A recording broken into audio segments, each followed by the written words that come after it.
Sahabat guru yang bijaksana dan mulia, setelah kita mempelajari kekuatan 3V komunikasi, yaitu verbal, vokal, dan visual, maka saatnya saya lebih menekankan tentang bagaimana bahasa vokal dan visual, yaitu bahasa nonverbal.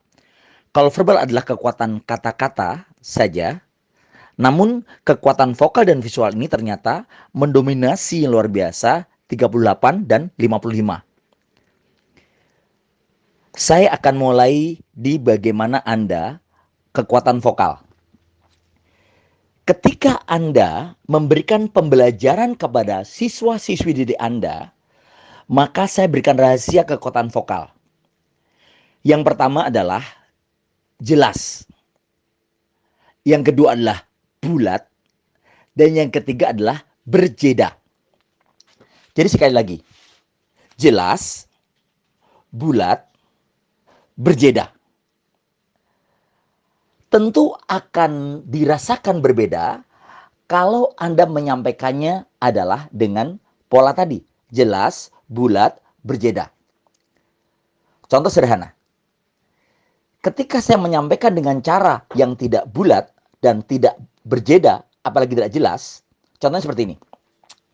Anak-anak sekalian, hari ini kita akan belajar tentang bab yang baru, yaitu sebuah bab tentang bagaimana kita mampu untuk mengerti pola gravitasi. Gravitasi adalah sebuah ilmu bagaimana kita, dan seterusnya. Nah, dengan pola kata-kata seperti itu, maka anak didik kita akan jenuh dan sedemikian capek melihat kita. Mereka benar-benar melihat Anda seperti orang yang ngobrol, tapi tidak punya audiens. Beda halnya ketika Anda berkata seperti ini. Jelas, anak-anak sekalian, bulat. Kita hari ini akan belajar tentang gravitasi. Itu adalah jelas, bulat. Sedangkan berjeda adalah antara kata satu dengan kata berikutnya. Ini benar-benar ada jedanya.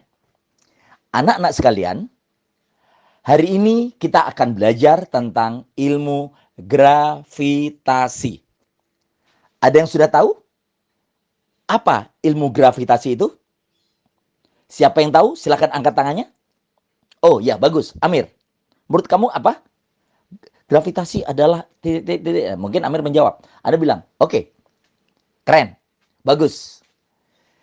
Jadi, ilmu gravitasi adalah ilmu tentang, nah, itu adalah jelas, bulat, berjeda.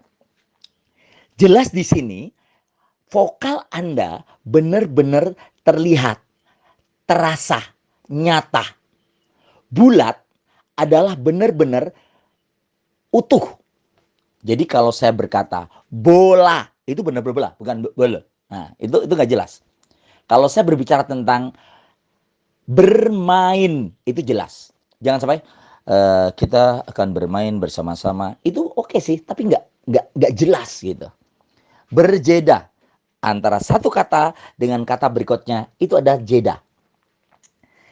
Itu olah vokal.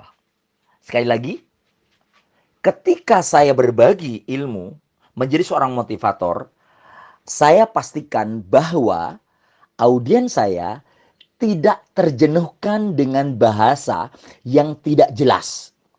Sudah tidak jelas, nggak bulat. Sudah nggak bulat, nggak ada jedanya. Itu luar biasa capek audiens, capek siswa-siswi Anda, karena bukan capek untuk memahami apa yang Anda sampaikan, tapi capek mau mendengarkan Anda, capek memperhatikan Anda, karena yang Anda sampaikan bisa jadi benar-benar nggak jelas.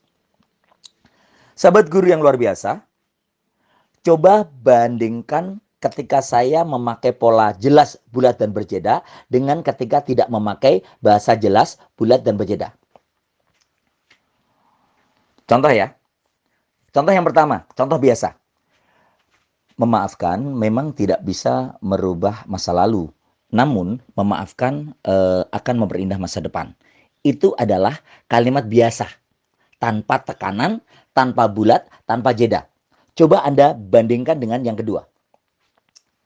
Memaafkan memang tidak bisa merubah masa lalu. Namun, memaafkan akan memperindah masa depan. Coba Anda bedakan. Untuk kalimat yang pertama tadi, mungkin tidak ada penekanan, tidak ada energi. Yang terjadi anak-anak melihat biasa saja. Tapi untuk kalimat yang kedua, karena jelas, bulat dan berjeda, maka rasanya berbeda. Memaafkan akan merubah masa depan. Kan berbeda. Memaafkan memang tidak bisa merubah masa lalu. Memaafkan akan memperindah masa depan. Jadi Bapak dan Ibu yang luar biasa, itu terkait dengan bagaimana vokal ya yang harus jelas, bulat, berjeda. Kita akan lanjutkan pada slide berikutnya tentang bahasa tubuh, body language. Bagaimana bahasa tubuh mempengaruhi 55% dari bahasa komunikasi empati.